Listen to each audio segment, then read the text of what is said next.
Hello, America. I have been talking about the perfect storm for several years now. Perfect storm is all of the forces in the world that want to take America down, end capitalism and the Western way of life. Extremists, the communists, Iran, all of them. The border, the debt, our lack of trust, energy, war, terror, political correctness, Islamic extremism, financial problems, the enemies within, which I just added last week, and tonight I'm going to add another one. All of these things are happening, and we can deal with maybe a combination of a couple of them, but they're all happening at once. And that is going to pose the biggest threat to the United States, the one we've ever faced. Even civil war, I don't think, was as tough as this one is. Then you have gas prices and food prices skyrocketing, a global recession, these things happening all together. It's just not good. But I want to show you something that I saw very few outlets mention this yesterday. News outlets, except for Fox, talked about it, and it was a lead, it was broken, I think, by the Washington Times. And maybe you caught the headline here. Let me show it to you. Financial terrorism suspected in 2008 market crash. Now that is quite a claim, that terrorists caused the economic crash. Not quite, not quite. It comes from a Pentagon report. It's this report. It was issued by their Irregular Warfare Support Program and done by an economic analyst that has been around for a while. He's no kook. His name is Kevin Freeman. It took 6 months to complete. Now, he's not a whack job. He's not a guy who needs to make a name for himself. He's a trusted Pentagon analyst. I have to tell you, I don't know if he's right. But I know we should be aware of this, because there's a couple of things that don't feel right to me.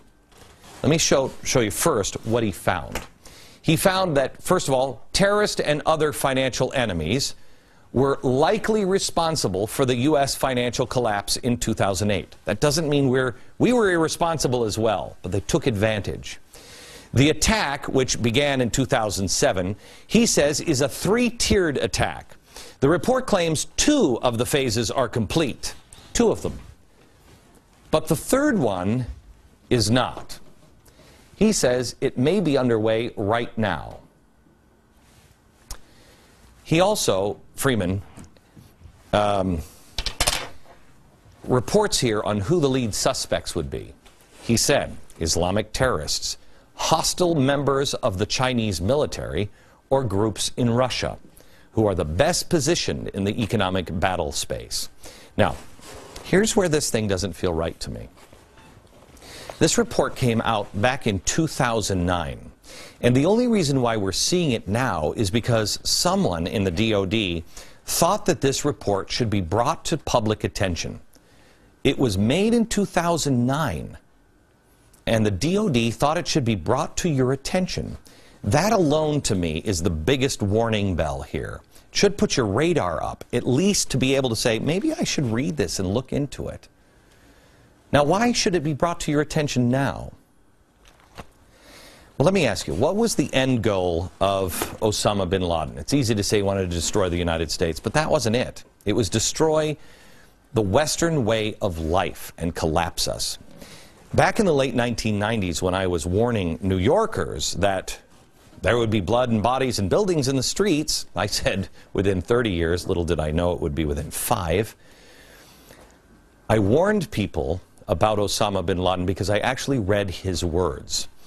And he talks about doing to America what he did to the Soviet Union. Osama bin Laden believed that he collapsed the Soviet Union. But really what it was spending too much, a war that was dragging on forever in Afghanistan, see if this sounds familiar at all, unrest within the population of the Soviet Union, and international pressure. Well, nothing to worry about there, because that doesn't sound anything like our situation. What made them collapse in the end was financial disaster. That's why bin Laden learned from that and chose the World Trade Center. It was the symbol of the American economy. We felt like it was a symbol. because we never think that the United States could financially collapse, but he does. He actually believed that they could destroy the American economy with a massive hit, and they almost did it. A hit that large a second time might do it, might not. Well, we're busy now looking for the terrorists and having the TSA grope grandma and take away your shampoo. Is it possible that people that want to destroy the Western way of life and Islamic terrorists have been working on something else? No. Now, in this report, it says pretty much it would take a sovereign fund or a sovereign nation to be able to pull that off. So that makes things a little more complex. But with that in mind, here's how the three-phase attack works that you should know about. Phase one, you use oil as a weapon to raise capital. Now, what does that mean?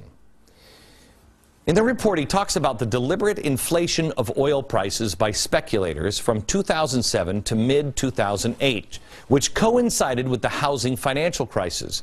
Do you remember on television all of the talk about speculators at the time? Watch. While a few reckless speculators are counting their paper profits, most Americans are coming up on the short end. We must end the excessive speculation in the energy markets. The current excess speculation and manipulation in the oil markets. The price of oil is not being set by the needs at the corner gas station, but by the desires of a few excessive speculators. Our concern is the speculator who's in the market, who will never take possession of oil, never wants to, but is really gaming the price. Remember what they were saying. George Soros also talked about the effect of speculators, saying speculation is increasingly affecting the price. The price has this parabolic shape, which is characteristic of bubbles. Now, I'm sorry, well, not the clowns in Washington, but George Soros is definitely smarter than me on stuff like this. I don't know if it's true or not. I don't know if that was the main reason oil was at $140. I don't think it was. I think they played a role, but I don't know. But I do know this. As the price of crude oil went up, our financials went down. That's indisputable, and I think that's pretty compelling. We've talked about it before, but never tied it in to speculators gaming the system or a foreign entity doing it to push us over the edge. Now, phase two, that's phase one. Phase two was bear raids on the market. We talked about this as well. Untraceable investors attacking financial institutions like Bear Stearns, Lehman. Freeman says, quote, this produced a complete collapse in credit availability and almost started a global depression. Now, a bear raid, what it is, is investors trying to force down the value of companies with rumors and intricate financial trades, and then the stock price goes down. If you saw Wall Street 2, that's what it is. Now, there is a compelling case to be made on this one, and it's not crazy Glenn Beck saying it. It was made by the New York Times. Look at this. Bear Stearns, they say, didn't collapse. Lehman didn't naturally collapse. Bear Stearns meltdown. Or was it murdered? They had $18 billion in cash. They didn't have a liquidity problem. They only had problems after the rumors started flying that the company was troubled. People started to sell. At the time, I told you we didn't have a liquidity problem. I said we had a problem of trust. We didn't know. Now, this doesn't have me convinced yet. But I want you to remember this one thing. The interview from C-SPAN that stuck out, and nobody covered it, but it was weird at the time. On C-SPAN, Congressman Ken Jaworski on the Treasury's actions at the time. They pumped $105 billion in the system and quickly realized that they could not stem the tide. We were having an electronic run on the banks. They decided to close the operation, close down the money accounts, and announce a guarantee of $250,000 per account. If they had not done that, their estimation was that by 2 o'clock that afternoon, $5.5 trillion would have been drawn out of the money market system of the United States, would have collapsed the entire economy of the United States, and within 24 hours the world economy would have collapsed. Now, we talked at that time about what would happen if that happened. It would have been the end of our economic system and our political system as we know it. It was an enormous amount of money, almost sovereign fund size. And it was a digital run on the bank. Now, that claim of a digital run was backed up by Tom Quadman of the Chamber of Commerce at the time. The credit markets were frozen, consumers stopped spending, businesses started to contract, and we saw the first electronic run on financial institutions. Now, all of this would take an extreme amount of money from something like sovereign wealth fund, oil as a weapon to raise capital and to raid the market like that. That would take Saudi Arabia, Russia, Iran, China. Freeman listed China as a suspect, but the Chinese military, which has credibility. He also said that Russia had tried to plot with China to get them to dump its holdings of bonds by Fannie and Freddie. The result? The government had to come in and spend trillions of dollars to bail out, which leads us to this one, Phase 3. Phase 3 hasn't been done yet. He says it's happening. All of my magnets are going. It's happening right now. Phase 3, collapse the dollar and bankrupt the Treasury. Freeman said in his report for the Pentagon, we have taken on massive public debt as a government.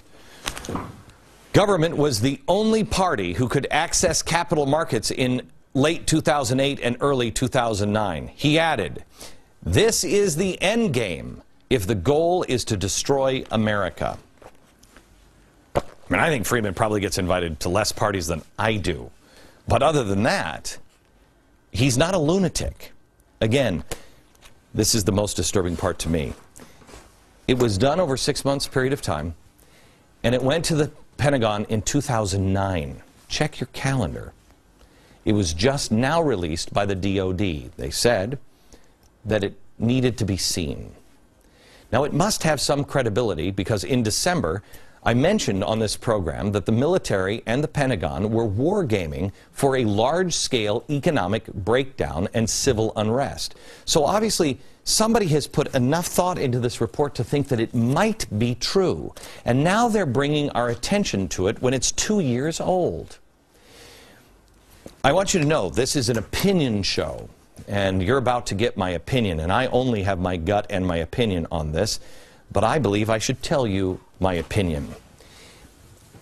There is a chance, I don't know how great of a chance, but there is a chance that this document could have been released or pushed out to be released so you could see it or read it by someone in the Pentagon who wears a uniform and wants to do his duty to save his country, sensing something dramatically wrong. And they're doing their duty because that's all they can do. All they can do is alert you. Is someone sending a flare?